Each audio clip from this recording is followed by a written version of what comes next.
आज आउनुको खास उद्देश्य चाहिँ यहाँ सुन खोज्नु हो। आज हाम्रो यस्तो घनाघोर जङ्गल, एमाजोनको जङ्गलभन्दा खतरा जङ्गल पार गरेर चाहिँ यहाँ चाहिँ हाम्रो गुप्त सूत्रबाट हामीले जानकारी प्राप्त अनुसार चाहिँ यहाँ सुन पाइन्छ भनेको थाहा थियो। त्यही कारणले गर्दाखेरि मैले सुनको एक्सपर्ट यो मान्छे सेतो छ भनेर तपाईँहरू नझुकिनु होला। म एफ्रिकाबाट नै 30 वर्ष त्यहाँ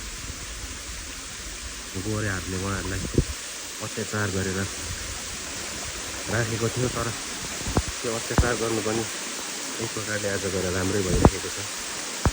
यसलाई सुन खोज्ने तरिका थाहा छ। यो तरिका हाम्रो यो पेसोकबाट बाहिर जानु हुँदैन, किनभने यहाँनिर कस्तो अनुसारले हो भने चाँदी त नभनौँ, सुन चाहिँ एकदमै बेसी मात्रामा छ भन्ने जानकारी हामीलाई सूत्रबाट आएको छ।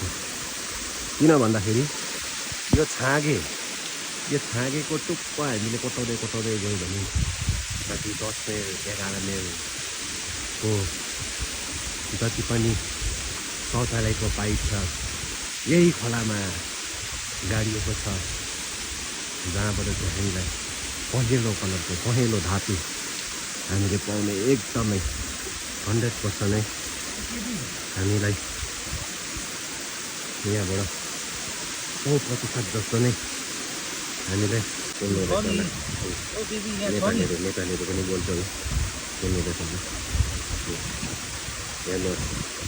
हेर्नुहोस् अब यहाँनिर सुन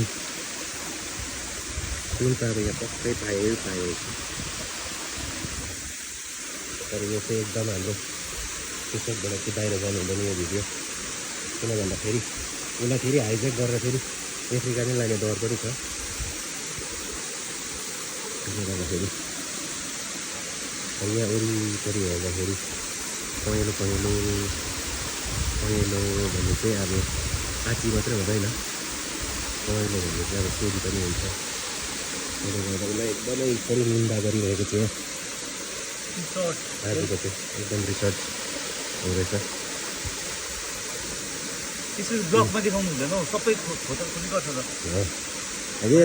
एकदम यो सूत्रमा बसेको हुन्छ। एकदम हामी यो हाम्रो विशेष गरेर हाम्रो यो राई कम्युनिटीबाट बाहिर हामी जानु दिँदैन पनि यसलाई, किनभने उसलाई चाहिँ हामीले नामकरण पनि गरेको छ र जात पनि राई भनेर दिएको छ। यसको नाम खासमा चाहिँ लारा, सिमोन लारा हो। यसको नाम सिमोन लारा हो। यो चाहिँ उहाँको अनुभव बोलेको, यो उहाँ बोलेको होइन, उहाँको अनुभव। अब उहाँको अनुभवले के देख्दैछ अब हेर्नुहोस्। लु अब चाहिँ यहाँ त पायो जस्तो लाग्दैछ मलाई। यो तरिकाहरू हामीलाई थाहा थिएन। यो तरिकाहरू एकदम लिक हुनु हुँदैन। सुन खोज्ने तरिका हुन्छ। गोरुङ हुन्छ, बलुवाहरू चाहिँ बगाएर जान्छ नि त। लु सुन्नुहोस्, अब उहाँको मुखर दिनुभएन त लु बताइदिनु हो। सुनहरू चाहिँ गोरुङ हुन्छ, खेतमा बस्छ। अझै फुटमेटहरू भएको भए चाहिँ राम्रो हुन्थ्यो।